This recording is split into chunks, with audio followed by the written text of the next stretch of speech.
When I was 10, my mother remarried and my stepfather came into our lives. By the time I was 15, my mother passed away from illness and my stepfather took on the responsibility of raising me. By the time I turned 25, I had a stable job with a good income. My stepfather said he missed having grandchildren, so he moved in with my older brother. When I was 30, my brother called and asked me to visit my stepfather for the last time, to see him and hear his final words. That moment broke me, and I cried uncontrollably. My childhood was actually quite difficult. From the time I can remember, there was always the image of my father drunk, my mother yelling angrily, and their endless arguments.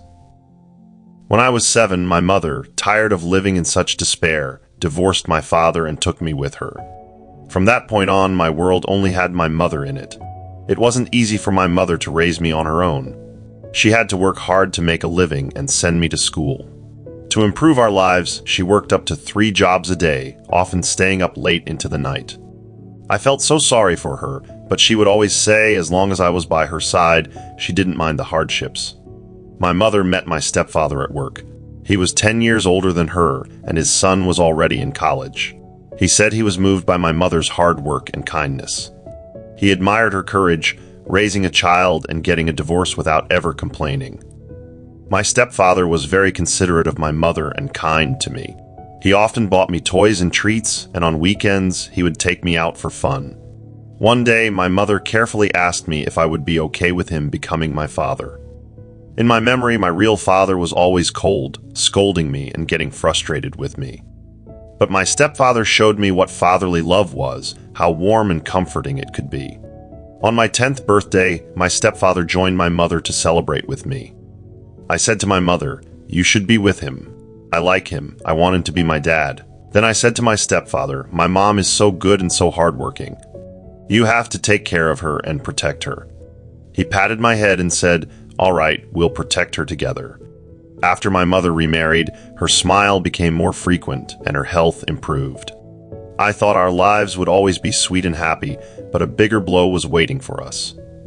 3 years later, my mother started to complain about stomach discomfort. She didn't want to eat, and whenever she did, the food felt stuck in her chest and she couldn't recover for a long time. She thought it was just a stomach issue or indigestion, so she bought some digestive medicine from a clinic, and at first it seemed to help a little. But after taking the medicine for over half a month, her condition didn't improve, so my stepfather took her to the hospital for a checkup. To our shock, the test results were like a thunderclap. My mother was diagnosed with terminal stomach cancer. The doctor explained that it was due to her irregular eating habits, poor nutrition, and late nights over the years, which had caused the illness to develop. The doctor said it was already in the advanced stages and recommended palliative treatment, asking us to prepare ourselves for the worst.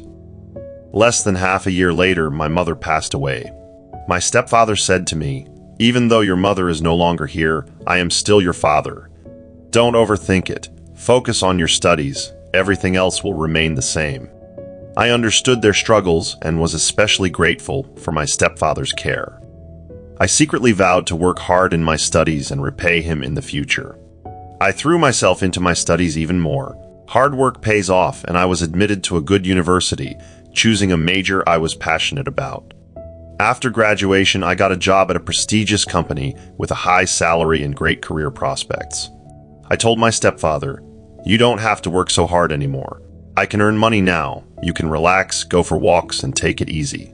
My stepfather said that my older brother had a child now, and he wanted to visit and play with his little grandson. No matter how much I insisted, my stepfather was determined to go. The next day, my older brother came to pick up my stepfather.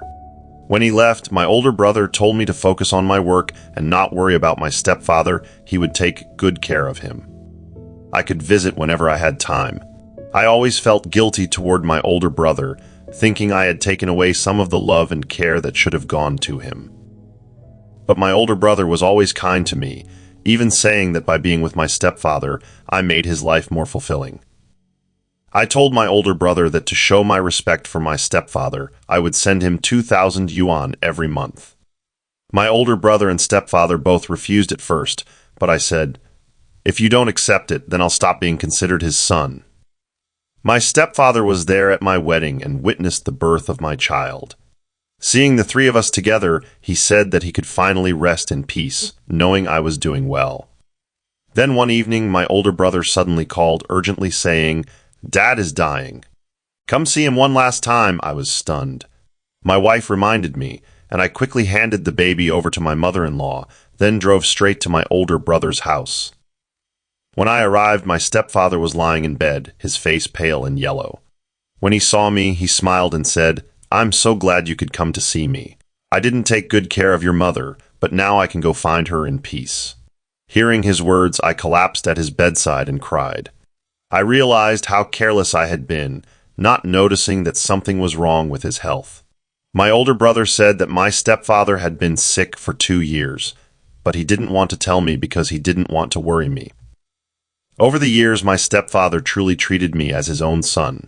I had never had the chance to properly repay him, and now he was gone,